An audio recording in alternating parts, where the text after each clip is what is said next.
of the most shared stories on our ABC Action News Facebook page this morning is the recent firing of Tampa Bay Bucs head coach Lovie Smith. Many of you and players are saying they're surprised and disappointed by the firing. One woman, Cheryl, writes, "Man, you got to give a chance to get a rhythm going." ABC Action News reporter Adam Weiner's at Bucs headquarters. Adam, we should hear a lot more about this from Bucs management a little later today.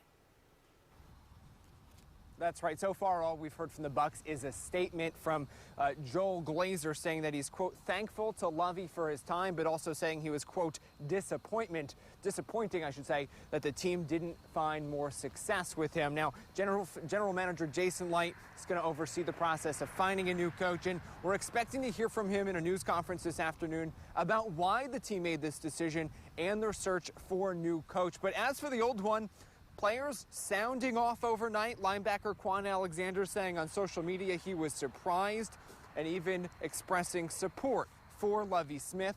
And defensive tackle Gerald McCoy telling ESPN overnight that he was shocked by the news, saying, quote, "I've always loved Lovie. He's been great to me and my family. I've never had a bad thing to say about him. I'm just at a loss for words. I honestly feel bad for my coach."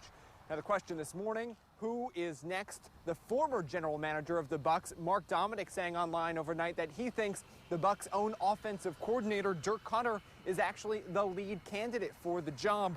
Now, if the Bucs do decide to hire from outside the organization, they'll have a lot of competition. Take a look at the list of open positions in the NFL at head coach right now. 6 teams, including some pretty big names fired in the offseason, including Tom Coughlin of the Giants and Chip Kelly of the Eagles. Now, ABC Action News also spoke to the lead Bucs beat writer from the Tampa Bay Times, also surprised by this decision, and you're going to hear from him coming up in the next half hour.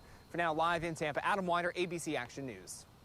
All right, Adam, and ABC Action News will be there when the Bucs general manager talks about the firing 2 this afternoon. You can either watch the live stream really from anywhere. Just go to the abcactionnews.com website or open up our free mobile app from your smartphone.